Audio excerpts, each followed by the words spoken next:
एक तरफ ताजा सब्जी, दूसरी तरफ मछली पालन वाला ससुराल। माँ आज क्या बना रही हो? बहुत भूख लग रही है।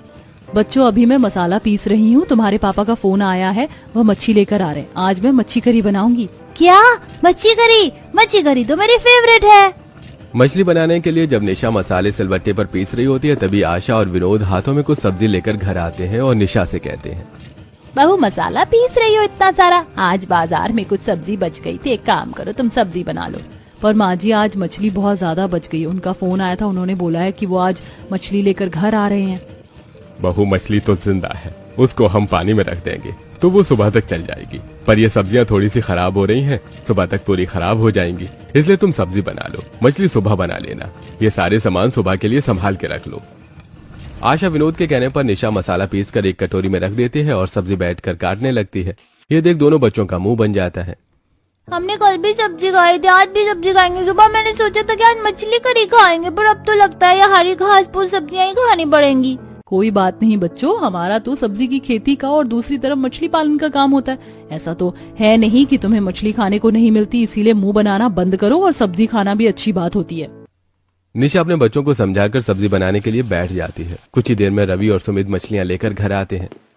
अरे ये क्या, तुम्हें थोड़ी देर सब्र नहीं है क्या? मैं मछली लेकर आया हूँ और तुमने सब्जियां बना ली, अभी मछली का क्या करना है? अरे बहू पर क्यों चिल्ला रहा है? हमने ही बहू को कहा था कि वो सब्जी बना ले, जिंदा मछली है ना, हम सुबह बना लेंगे। बाजार में कुछ सब्जियां बच गई थी, तेरे पिताजी को कहा था मैंने ज्यादा सब्जियां ना तोड़े, पर ये सुनते कहाँ है किसी की। अरे भाग्यवान, ये कल वाली सब्जियां हैं, मैंने सोचा था आज बिक जाएंगी, पर मुझे क्या मालूम था कि पानी लगने की वजह से ये सब्जियां एकदम गलने लगेंगी, और इतनी भी खराब नहीं थी। बची हुई सब्जियां घर में ही खाई जाती हैं, अब इतनी सब्जी कोई फेंकेगा थोड़े ना। अब खाना बन चुका है, क्यों बीती बातों को लेकर बहस करना? वैसे भी देवर जी की शादी होने वाली है, हमें तो शादी की तैयारी के बारे में बात करनी चाहिए। सही कहा भाभी आपने, मैं जल्दी से खाना निकालने में आपकी मदद करती हूँ।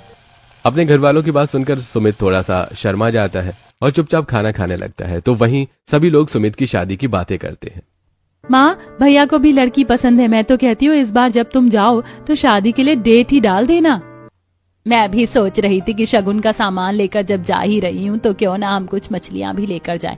वैसे भी समधन जी मुझे बता रही थी कि उनके घर में सभी को मछलियाँ बहुत पसंद है, खासकर हमारी बहू रानी को। माँ तुम भी ना, मछलियाँ लेकर कौन जाता है किसी के घर? क्यों देवर जी, हम जाएंगे, आखिर हमारी देवरानी की फेवरेट है मछली।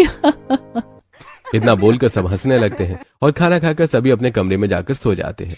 और अगली सुबह होते ही निशा सभी के लिए मच्छी करी बनाती है, साथ ही बच्चों के लिए सब्जियां भी। ये लो बच्चों, मैंने तुम्हारी स्पेशल मच्छी कड़ी बना दी है और लंच भी पैक कर दिया है। लंच के लिए तुम्हें मछली ले जाने की जरूरत नहीं है।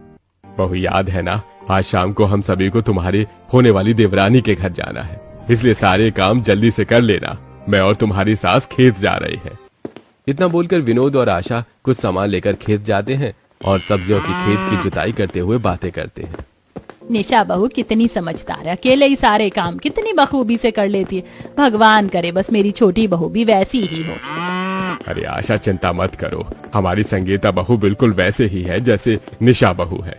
वैसे भी देखा है ना तुमने, जब से सुमित का रिश्ता लगा है निशा बहू कितनी खुश है अपनी देवरानी के आने से। वो तो है जी, पर क्या करूं, सास हूं ना तो डर तो लगता है। आपने तो देखा है हमारी कुछ पड़ोसियों को, कैसे उनकी बहुएं अलग हो गई हैं। मैं तो चाहती हूँ मेरी बहू हमेशा एक साथ रहे। खेतों में काम करते हुए आशा और विनोद काफी देर तक बातें करते हैं। तो वहीं सुमित और रवि भी मछली पकड़ने के लिए तालाब जाते हैं। भैया मैंने सुबह 5 बजे जाकर मछली का जाल बिछा दिया था, मैं बाल्टी और टोकरियां लेकर आता हूँ, आप जब तक मछली निकाल लीजिए। कुछ ही देर में सुमित कुछ बाल्टी और टोकरी लेकर आता है और रवि जाल से कुछ मछलियों को निकालकर बाल्टी में पानी भरता है और उन्हें मछलियां डाल देता है। भैया आज तो काफी सारी मछलियां पकड़ी हैं, कल की मछलियां तो आज सुबह खत्म करी हैं, बस आज सारी मछलियां बिक जाएं। चिंता क्यों करता है सुमित, सारी मछलियां बिक जाएंगी। बाजार में अभी राहू मछली का बहुत डिमांड है और आज हमारी जाल में ज्यादातर राहू मछलियां पकड़ी गई हैं। दोनों भाई सारी मछलियां पकड़कर बाजार में जाते हैं, जहां बाकी मछुआरे के साथ बैठकर बेचना शुरू करते हैं। थोड़ी ही देर में कुछ ग्राहक आना शुरू करते हैं, पर हर बार की तरह उनके पास ज्यादा ग्राहकों की भीड़ जमा होती है और ये देखकर कुछ लोग उनसे कहते हैं, अरे बेटा जिंदा मछली तो मैं भी बेचती हूँ, पर तुम्हारी मछलियों की इतनी डिमांड क्यों है? क्योंकि आंटी जी आप डिमांड के हिसाब से मछली नहीं लेकर आते, अभी राहू, मांगू और बड़ी मछलियों की डिमांड है और आप लेकर आ जाती हैं बिना कांटे वाली छोटी मछलियाँ। और विकास भैया को देखो, हमेशा मरी हुई मछलियाँ बेचते हैं, कौन ही लेगा, और उनकी वजह से पूरे मच्छी मार्केट में बदबू भी फैल जाती है। अरे भैया, जिंदा मछली बेच रहे हो या मुर्दा? भैया सारी मछली जिंदा है। जिंदा है तो फिर चल क्यों नहीं रही? भैया आप चोके देखिए, मछली बिल्कुल जिंदा है और हमसे ज्यादा अच्छी ताजी फ्रेश मछली आपको पूरी मच्छी मार्केट में नहीं मिलेगी। ये लोग बाहर से मछलियां खरीद के लाते हैं जो यहाँ मर जाती हैं और मार्केट में आकर मरी हुई मछलियां बेचते हैं, पर हम लोग खुद मछली पालन करते हैं। सुबह सुबह समंदर से ताजी मछलियां पकड़ कर लाते हैं और फिर उन्हें बेचते हैं, वो भी सबसे कम दामों पर। उस आदमी के छूते ही मछलियां चलने लगती हैं। ये देखकर वो आदमी काफी खुश होता है और अब उसे सुमित और रवि की बातों पर विश्वास हो जाता है। अरे भैया, तुमने बिल्कुल सही कहा था। एक काम करो, 2 किलो मछली पैक कर दो। कुछ ही देर में वो आदमी 2 किलो मछली लेकर अपने घर के लिए चला जाता है। इस तरह जहां एक तरफ आशा और विनोद सारा दिन सब्जियों के खेत में सब्जियों की खेती करते हैं, तो वहीं रवि और सुमित मछली पालन करते हैं। और आज पूरा परिवार शाम को जल्दी घर आता है। साथ ही सुमित और रवि कुछ मछलियां और उनके अंडे लेकर आता है, जिसे देखकर बच्चे, माँ देखो, पापा मछली के अंडे लेकर आए, मुझे मछली के पकौड़े खाने हैं। बेटा ये मछली और मछली के अंडे आज हमारे लिए नहीं, तुम्हारी होने वाली चाची के लिए आए हैं। जल्दी से तैयार हो जाओ, उनके घर भी तो जाना है। कुछ ही देर में पूरा परिवार तैयार हो जाता है और कुछ ही देर में मछली लेकर संगीता के घर जाते हैं और आशा अपनी समधन शांति को कुछ मछलियां भेंट में देती है। अरे समधन जी, इन सब की क्या जरूरत है, मैंने तो बस ऐसे ही मजाक में उस दिन कह दिया था कि इस बार आते हुए अपनी होने वाली बहू के लिए मछली ले आना। कैसे जरूरत नहीं है समधन जी, आखिर हमारे होने वाली बहू की फेवरेट है मछलियाँ, और आज तो हम शादी की डेट डलवाने के लिए आए हैं। पंडित जी कहाँ हैं, आए या नहीं? वो भी बस आते ही होंगे। कुछ दिन में पंडित जी घर आते हैं और शादी की डेट डालकर चले जाते हैं। समय गुजरता है और गुजरते समय के साथ बहुत जल्द संगीता और सुमित की शादी हो जाती है। और शादी के बाद, कल तो मेरी पहली रसोई है, पर मुझे तो मछली बनाना आता ही नहीं है। मैं तो बस खाना जानती हूँ। अगर कल सबने मुझे मछली बनाने के लिए कहा तो फिर मैं क्या करूँगी? क्या हुआ संगीता, तुम क्या सोच रही हो? नींद नहीं आ रही है क्या? नहीं नहीं, ऐसा कुछ नहीं है। वो कल मेरी पहली रसोई है ना, बस इसीलिए थोड़ी सी घबराहट हो रही है। अरे परेशान क्यों होती हो, भाभी है ना, वो तुम्हारी पूरी मदद करवाएंगी, इसलिए अब ज्यादा सोचो मत और सो जाओ। इस तरह सुमित और संगीता सो जाते हैं। अगली सुबह संगीता जल्दी उठकर तैयार हो जाती है और रसोई में जाकर मिट्टी के चूल्हे की लिपाई करती है और उस पर स्वास्तिक चिन्ह बनाकर खाना बनाने की तैयारी करती है। पर आज ससुराल में संगीता की पहली रसोई थी, जिस वजह से उसे काफी घबराहट हो रही होती है। तभी वो सब्जी काटती है तो कभी चूल्हा जलाने से पहले ही कढ़ाई रख देती है और एक बर्तन उठाती है तो दूसरी बर्तन गिरा देती है। अरे संगीता, क्या हुआ? तुम इतनी घबरा क्यों रही हो? कभी कुछ कर रही हो? अगर कोई बात है तो मुझे बताओ। नहीं नहीं दीदी, ऐसा कुछ नहीं है। दरअसल आज से पहले मैंने इतने लोगों के लिए कभी खाना नहीं बनाया ना, इसलिए घबराहट हो रही है। मायके में तो सिर्फ मैं और मेरी माँ रहते थे, पर यहाँ तो इतने सारे लोग हैं। कोई बात नहीं, मैं हूं ना, तुम्हारी मदद करूंगी। इतना बोलकर निशा संगीता की खाना बनाने में मदद करवाती है, जिसके बाद संगीता खाने में पूरी सब्जी, दाल, चावल और सूजी का हलवा बनाती है। और आज इतना अच्छा खाना देखकर बच्चे काफी खुश होते हैं। चाची आप तो बहुत अच्छी हैं, आपने कितनी देर का खाना बनाया, आज तो मजा आएगा। आज तुम दोनों को स्कूल नहीं जाना क्या? सिर्फ खाने का ही मजा लेना है। शादी की वजह से तुम्हारी बहुत सारी छुट्टियां होंगी। जल्दी से खाना खत्म करो और स्कूल के लिए तैयार हो जाओ। आज तुम्हें स्कूल छोड़ने के लिए मैं जाऊंगी। छोटी बहू, तुमने बहुत अच्छा खाना बनाया। मुझे खुशी है कि मेरी दोनों बहू इतनी गुणी हैं। इस तरह संगीता की पहली रसोई अच्छे से हो जाती है। देखते ही देखते 2 दिन बीत जाते हैं, पर घर में मछलियां नहीं आती, जिसके बाद संगीता अपने पति को जाते हुए कहती है, सुनिए ना, मुझे मच्छी चावल खाए हुए 10 दिन से ज्यादा हो गए। ऐसा पहली बार हुआ है कि मैंने इतने दिनों तक मछली नहीं खाई हो। आज आप थोड़ी ज्यादा मछली पकड़ लेना। संगीता, पिछले कुछ दिनों से ज्यादा मछली जाल में फंस नहीं रही है, पर रात को मैंने और भैया ने काफी सारा दाना मछली के लिए डाला था। अगर आज ज्यादा मछली आए तो मैं ज्यादा मछलियां लेकर आऊंगा, और अगर जाल में ज्यादा मछली नहीं भी आई तो तुम्हारे लिए मैं पूरी कोशिश करूंगा मछली लाने की। इतना बोलकर सुमित बाहर जाता है और जब सुमित, आशा और विनोद एक साथ अपने अपने काम के लिए निकल रहे होते हैं तो रास्ते में सुमित अपने माता पिता से कहता है, माँ, पापा, आज ज्यादा सब्जी मत तोड़ना, उतनी सब्जी तोड़ना है जितनी बाजार में बिके। आज शाम को मैं कुछ मछलियां लेकर आऊंगा। हाँ ठीक है। इस तरह विनोद और आशा सब्जियों के खेत में जाकर सब्जियों को पानी देने लगते हैं। साथ ही उसमें कुछ केमिकल डालते हैं और हमेशा की तरह आज भी कुछ सब्जी तोड़कर उन्हें बाजार में बेचने के लिए चले जाते हैं। तो वहीं दोनों भाई भी आज काफी सारी मछलियां पकड़ते हैं। हमारा आइडिया काम कर गया भैया, अच्छा हुआ जो आज जाल में ज्यादा मछली फंसी है। संगीता का वैसे भी मछली खाने का दिल कर रहा था। फिर तो एक काम कर, इस बड़े से जाल में 2 मछलियां डाल दे, क्या पता बाजार में मछलियां बचें या ना बचें। संगीता की वजह से रवि और सुमित पहले ही कुछ मछलियां बड़े से जग में निकाल कर रख देते हैं और मछली लेकर बाजार में बेचना शुरू करते हैं। देखते ही देखते रात हो जाती है और उनकी सारी मछलियां बिक जाती हैं। तो वहीं आज आशा और विनोद भी सारी सब्जी बेचकर घर आते हैं। आ गए आप? मछली तो लेकर आए होंगे ना? मैंने मछलियों के चलते घर में खाना नहीं बनाने दिया अभी तक। हाँ संगीता, मैं मछली लेकर आया हूँ, अब जल्दी से मछलियां बना दो, बहुत जोरों की भूख लग रही है। सुमित के कहने पर संगीता उसके हाथों से मछली लेकर बाहर बैठकर उन्हें अच्छे से साफ करने लगती है। ये देखकर निशा उससे बोलती है, तुम्हारे चेहरे पर अलग ही खुशी है और मछली तो बहुत अच्छे से साफ कर रही हो, अब इसी तरह बना भी लेना। निशा मछली बनाने की जिम्मेदारी संगीता को देकर अंदर चली जाती है। कुछ देर में संगीता मछली धोकर घर में आती है और उसमें थोड़ा सा नमक मसाला डालकर उन्हें हाथों से मिलाने लगती है, पर उससे सही से मसाले मिल नहीं पाते और ये देखकर निशा समझ जाती है कि उसे मछली बनानी नहीं आती। ये क्या कर रही हो? ऐसे मछली नहीं बनाई जाती। तुम्हें मछली बनानी नहीं आती क्या? निशा की बात सुनकर संगीता सिर झुकाकर गर्दन हिलाकर उसे ना में जवाब देती है, जिसके बाद निशा अपनी देवरानी को मछली बनाना सिखाती है। कोई बात नहीं, अगर मछली बनानी नहीं आती तो पहले मुझे भी मछली बनानी नहीं आती थी और ना ही मैं खाती थी, पर यहाँ आकर खाना भी सीख गई और बनाना भी। अब मैं तुम्हें सिखाऊंगी। वैसे भी तुम्हें मछली बहुत पसंद है ना, और हमारे घर में तो आए दिन मछली आती रहती है, तो इसीलिए तुम्हें हर तरह की मछली बनानी आनी चाहिए। अगर मैं कभी ना रही तो अब इधर देखो, इस तरह से मछली को पहले नमक और मसाले के साथ मिलाया जाता है, फिर कढ़ाई में ज्यादा तेल डालकर उसे गर्म होने के लिए छोड़ दिया जाता है और फिर आराम आराम से एक एक पीस को डाला जाता है फ्राई करने के लिए। इतना बोलकर निशा अब संगीता को मछली बनाने के लिए देती है और संगीता आराम आराम से गरम तेल में मछलियां डालती है और उसे अच्छे से फ्राई करती है। उसके बाद कुछ सामग्री काटती है, सिलबट्टे पर मछली के लिए मसाला पीसती है और पहली बार मछली बनाती है। जब पूरा परिवार खाने के लिए बैठता है तो सभी को संगीता के हाथों की मछली काफी पसंद आती है। बहू, तुम तो हरी सब्जियों के साथ साथ मछलियां बनाना भी बहुत अच्छे से जानती हो। क्या स्वाद आया? सब कुछ परफेक्ट डाला है तुमने। माँ जी, मैंने तो पहली बार मछली बनाया और वो भी दीदी ने सिखाया, इसीलिए ये स्वाद मेरा नहीं दीदी का है। देख लो आशा, तुम्हारी दोनों बहू के बीच कितना प्यार है।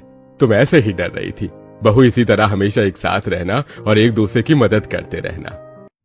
दोनों देवरानी जेठानी के बीच काफी ज्यादा प्यार होता है और वो दोनों ही एक दूसरे की काफी मदद भी करती हैं। देखते ही देखते कुछ दिन बीत जाते हैं और इन कुछ दिनों में खेत से काफी सारी सब्जियां और बाजार से मछलियां भी आती हैं, जिस वजह से सुबह घर में सब्जियों और रात को मछलियां बनती हैं। बहुत सारी सब्जियां रखी हैं। एक काम करो, सुबह के लिए और लंच के लिए खाली गोभी की सब्जी बना लो, आलू मत डालना। पापा जी, मैं क्या कह रही थी, इन बची हुई कुछ सब्जियों को क्यों ना हम मोहल्ले वालों को थोड़े कम दाम पर दे दें।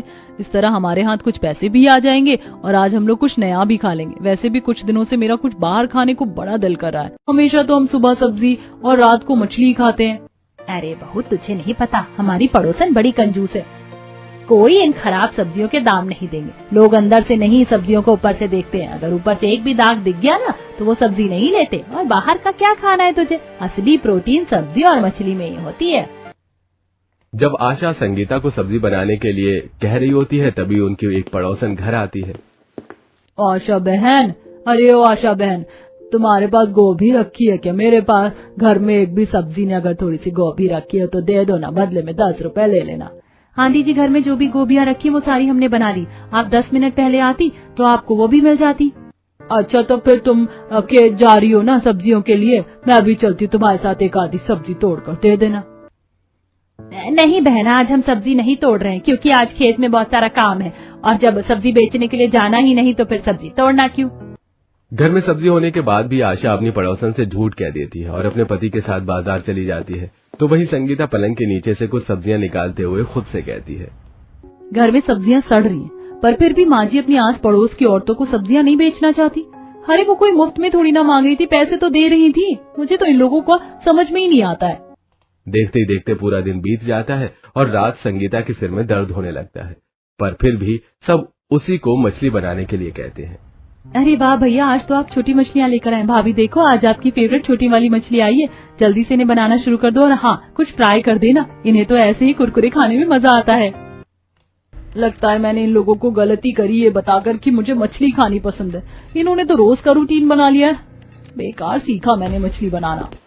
संगीता मुंह बनाते हुए रसोई में जाती है और छोटी छोटी मछलियों को फ्राई करने लगती है। उसे गुस्से में देखकर निशा उससे कहती है, क्या हुआ, तुम्हारा मुंह क्यों बना है? दीदी आपको यहाँ रहते हुए 10 साल हो गए, आप बोर नहीं हुई क्या डेली सब्जी और मछलियाँ खाकर? माना कि हमारा खुद का सब्जियों का खेत है, मछली पालन का काम है, पर इसका मतलब ये तो नहीं कि हम दिन रात एक ही खाना खाते रहे। मैंने आज कहा कि मेरा कुछ अलग खाने का मन है, पर फिर भी ये लोग मुझसे जबरदस्ती मछली बनवा रहे हैं। अब मेरा मन भरता जा रहा है मछली से। आपको पता है सुबह भी शोभा आंटी आई थी सब्जी लेने के लिए घर में।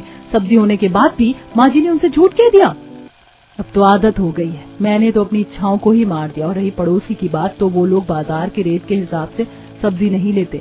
जो सब्जी 40 की होती है वो उन्हें 10 रुपए में चाहिए होती, इसीलिए माँ जी पड़ोसियों को घर से सब्जियां देती ही नहीं। वैसे भी माँ जी पापा जी थोड़ी कंजूस हैं, वो तो मैंने इन कुछ दिनों में देख ही लिया। इस तरह मुंह बनाते हुए संगीता सभी के लिए मछलियां बनाना शुरू कर देती है और इसी तरह कुछ दिन बीत जाते हैं। और एक दिन दोनों बच्चे जब घर आते हैं तो माँ ये पास्ता क्या होता है? आपको पता है आज मेरी दोस्त पास्ता लेकर आई थी, मुझे भी पास्ता खाना है। क्या पास्ता खाना है? अगर दादी को पता चल गया कि तुमने बाहर की चीज खाई है तो तुम्हें डंडे से पीटेंगी। जानते हो ना हमारे घर में वही चीज बनती है जो हमारा काम है, और हम इतने अमीर नहीं है जो रोज पकवान बना।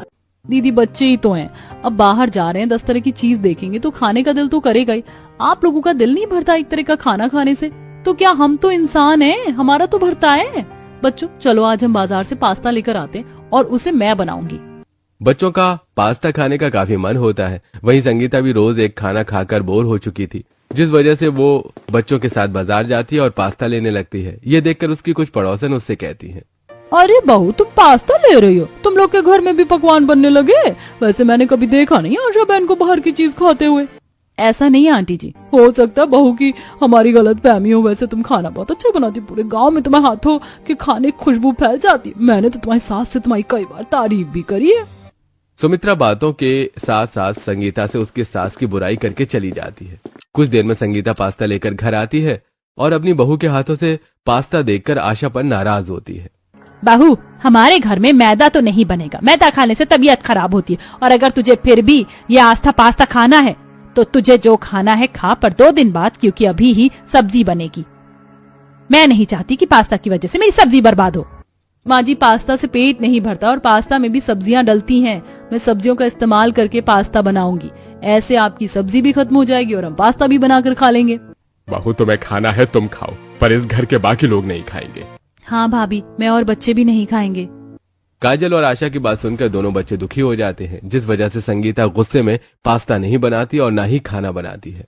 अगर पास्ता नहीं बनेगा तो मैं भी सब्जी नहीं बनाऊंगी। मैं परेशान हो गई हूँ रोज एक खाना खाकर। सही कह रही थी सुमित्रा आंटी। संगीता अपने परिवार वालों से नाराज होकर कमरे में चली जाती है, जिसके बाद निशा खाना बनाना शुरू करती है।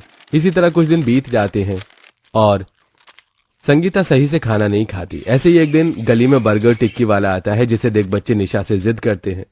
माँ सभी बच्चे टिक्की चाउमीन बर्गर गोलगप्पे खाते हैं, हम लोग कभी कुछ नहीं खाते। बच्चों बाहर का खाना अच्छा नहीं होता, ऐसा खाना खाने से तबीयत खराब हो जाती है। और तुम दोनों को तो सुई और दवाई से वैसे ही डर लगता है। जब निशा और काजल बच्चों को बाहर का कुछ भी खाने से मना कर रही होती है, तभी संगीता बाहर से 3 बर्गर लेकर आ जाती है। ये लो बच्चों, मैं लेकर आई हूँ तुम्हारे बर्गर। कभी कभी बर्गर या बाहर का कुछ खा सकते हैं। अब संगीता बच्चों के साथ स्वाद ले लेकर खाने लगती है और उन्हें खाता देखकर काजल के मुंह में पानी आने लगता है। ये कितना टेस्टी है, यम। भाभी जिस तरह से ये सब खा रहे हैं मेरा भी दिल कर रहा है बर्गर खाने का, पर हमने बाहर का कुछ खा लिया तो घर में जो सब्जी रोटी बनी है वो कौन खाएगा? और अगर सब्जी बर्बाद हो गई तो माँ और पापा हमें खा जाएंगे। अपने बच्चों को इस तरह से खाता देख मुझे तो अपने बचपन की याद आ गई। मैं भी पहले बाहर का बहुत खाती थी, पर ससुराल में आने के बाद तो अपनी सारी इच्छाएं मारनी पड़ी मुझे। काजल और निशा चाहकर भी कुछ नहीं कह पाते और जब पूरा परिवार रात को नॉर्मल रोटी सब्जी खा रहे होते हैं तो संगीता रसोई में अपने लिए मंचूरियन राइस बना रही होती है, जिसकी खुशबू पड़ोसियों के घर तक जाती है और पड़ोसी सब्जी लेने के बहाने उनके घर आते हैं। आशा बहन कुछ दिनों से तुम्हारे घर से भी अलग अलग पकवान की खुशबू आने लगी, वरना सब्जी या तो फिर मछली की खुशबू आती थी। हाँ बहन, जब घर में 10 लोग हैं तो उनकी पसंद भी तो अलग होगी। अब मैं नहीं चाहती कि मेरी वजह से कोई अपना मन मारे। वैसे तुम यहाँ क्यों आई हो? अरे मैं तो बस सब्जी लेने के लिए आई थी, बाजार के रेट पर ही सब्जी दे दो। क्योंकि जो सब्जी का रेट बाजार में था शोभा उसी रेट पर सब्जी लेने के लिए आई थी, इसलिए आशा चुपचाप उसे 1 किलो टमाटर और आधा किलो बैंगन दे देती है। तो वहीं जब पूरा परिवार रोटी सब्जी खा रहा होता है तो संगीता अपना मंचूरियन राइस लेकर बाहर आती है और सबको लालच दिखाते हुए बोलती है, मैंने क्या मंचूरियन राइस बनाए हैं, इसमें जो मैंने सब्जियों का इस्तेमाल किया है वाओ, उसका कितना अलग स्वाद आ रहा है। बच्चों, काजल तुम्हें टेस्ट करना है? हाँ चाची, हमें भी खाना है। आप जो भी बना रहे हो हमारे लिए भी बनाना। अब हम भी मच्छी कभी कभी खाएंगे। पिंकी और राजू के मांगने पर संगीता उन्हें अपने में से थोड़े से मंचूरियन राइस देती है और अब बच्चे भी स्वाद लेकर खाते हैं। इसी तरह 2 दिन बीत जाते हैं और संगीता सब्जियों की मदद से कभी मैगी बनाती तो कभी सब्जी का इस्तेमाल करके उनका सूप बनाती, जो देख आशा और विनोद काफी परेशान होते हैं। देख रहे हैं जी आप, बहू ने घर की सब्जी और मछली खानी तो बंद ही कर दी है। अब इसे कौन समझाए, मछली खाने से आंखें तेज होती हैं, बाल अच्छे रहते हैं और सब्जी से इंसान कितना तंदुरुस्त बना रहता है। अपने साथ साथ ये तो बच्चों को भी बिगाड़ रही है। आशा, क्या कर सकते हैं? अब उसे खाने से रोक तो ही तो नहीं सकते। अगर रोकेंगे तो बहू सोचेगी कि ससुराल में उसके खाने पीने को लेकर रोक टोक किया जा रहा है। जहां विनोद और आशा परेशान हो रहे होते हैं तो वहीं रवि और सुमित मछली पकड़ते हुए, सुमित, मैं जानता हूँ संगीता घर में अपने लिए जो अलग से खाना बनाती है उसकी खुशबू बहुत अच्छी होती है। मेरा तो मन कर जाता है खाने का, पर क्या करूँ, मांग नहीं सकता। पर मुझे तो बड़ी हंसी आती है। तेरी बेबी है फिर भी तुझे कुछ नहीं देती। अरे कैसे देगी भैया, मैंने भी तो माँ पापा का ही साथ दिया था। कभी कभी तो दिल करता है कि माँ पापा से कह दूं कि रोज रोज मच्छी और सब्जी खाना अच्छी बात नहीं है, और कई बार तो मछली बचती भी नहीं है, और जिस दिन मछलियाँ नहीं रहती उस दिन संगीता सब्जियों का ही कुछ अच्छा बना देगी। पर नहीं, हमारे घर वालों को तो साधारण खाना खाना है। ज्यादा तेल मसाले गाला खाएंगे तो बीमार पड़ जाएंगे। संगीता का खाना देख अब सभी को लालच आता है, सिवाय विनोद और आशा को छोड़कर। इसी तरह कुछ दिन बीत जाते हैं और शीतल नाम की औरत अपने पति और बच्चे के साथ अपनी सास से अलग होती है और पूरा गांव ये नजारा देखता है। माफ करना माँ जी, पर हम इंसान हैं, आपके हिसाब से नहीं चल सकते। आप हर चीज में रोक टोक करती हो, ये नहीं बनेगा, ये नहीं खाना, ये नहीं करना, इसीलिए मैं आपसे परेशान होकर दूर जा रही हूँ। पर इसका मतलब ये नहीं कि हमने आपसे रिश्ता तोड़ दिया। हम बीच बीच में आते रहेंगे मिलने के लिए, इसीलिए आप गाँव वालों के सामने तमाशा मत करो। बहू यही बहाना करके बड़ी बहू छोड़कर चली गई, अब तू भी जा रही है। मैं अकेली यहाँ क्या करूँगी? अर्चना बहन अगर रोक टोक ना करती, बहू को उसकी मर्जी का खाने पीने देती, तो आज ये नौबत ना आती। अपने पड़ोसन की ये हालत देखकर आशा डर जाती है और घर जाकर अपने पति से कहती है, सुनिए जी, हम भी छोटी बहू और बड़ी बहू के खाने में फर्क कर रहे हैं, कहीं ऐसा ना हो हमारे घर में भी बंटवारा हो जाए। अच्छा सोचो, हाँ, बुरा सोचोगे तो बुरा ही होगा। जब आशा और विनोद आपस में बात कर रहे होते हैं तो संगीता सब सुन लेती है और उसके दिमाग में एक आइडिया आता है और वो अपनी जेठानी से बात करती है। दीदी, शुरू में तो मैं बड़ी परेशान हुई थी, रोज एक ही खाना खा कर। अब मुझे तो अपने हिसाब से खाने को मौका मिल गया। मैं तो कभी कभी मछली भी खा लेती हूँ, सब्जी भी खा लेती हूँ और जो दिल करता है वो बना भी लेती हूँ। पर मैं जानती हूँ आपका भी बड़ा दिल करता है कभी कभी कुछ अच्छा खाने का। मेरे पास आइडिया है, अगर हम वैसा करें तो माँ जी और पापा जी को भी बदलना होगा। संगीता अपनी जेठानी को अपना प्लान बताती है और रात को खाना बनाती हुए दोनों देवरानी जेठानी आपस में लड़ाई करती हैं। मैं कोई नौकरानी नहीं जो सबके लिए खाना बनाऊं। माँ जी और पापा जी ने तो तुम्हें तुम्हारे हिसाब से खाने की परमिशन दे दी, पर हमें नहीं मिली, इसीलिए घर में जो खाना बनेगा उसमें तुम्हें भी मेरी मदद करवानी होगी। अगर मेरे हिसाब से खाना बनेगा तो मैं अकेली सबका खाना बना लूंगी। अगर आपको इतनी दिक्कत है तो आप अपने मायके चली जाओ, या तो फिर मैं ही सुमित जी से बात करूंगी और आप लोगों से अलग हो जाऊंगी। हाँ, यही सही रहेगा। वैसे भी मैं परेशान हो चुकी हूँ। देख रहे हैं आप, अब हमारी दोनों बहू के बीच में लड़ाई भी होने लगी। धीरे धीरे लड़ाई बढ़े और संगीता बहू अलग हो, उससे अच्छा है ना कि हम बहू की बात मान ले। वैसे भी पड़ोसी घर जाकर सब्जी तो ले ही लेती है, खराब सब्जी अगर कम दाम पर बेचेंगे तो क्या परेशानी है। और रवि सुमित की तो रोज मछलियाँ बचती भी नहीं है। वो तो हम कहते हैं कि मछलियाँ ज्यादा लेकर आए, वो भी तब जब सब्जी खाकर मन भरने लगता है। आशा और विनोद संगीता के घर छोड़ने की बात से डर जाते हैं और विनोद सबसे कहता है, बहू, इतनी छोटी सी बात पर क्यों अलग होने की बात कर रही हो? हमने तुम्हारे खाने में तो कभी रोक टोक नहीं किया। तुम्हारा कहना भी सही है, कभी कभी कुछ नया खा लेना चाहिए। पिछले कई सालों से हम बस एक ही खाना खाए जा रहे हैं, इसलिए अब से घर में हर तरह का खाना बनेगा, चाहे वो कढ़ी चावल हो, राजमा चावल हो, पूड़ी पनीर हो या और भी कुछ हो। विनोद के इस फैसले से पूरे परिवार को काफी खुशी होती है, जिसके बाद संगीता सभी के लिए घर में शाही पनीर और लच्छे पराठे बनाती है, जिसे सब एंजॉय करते हैं।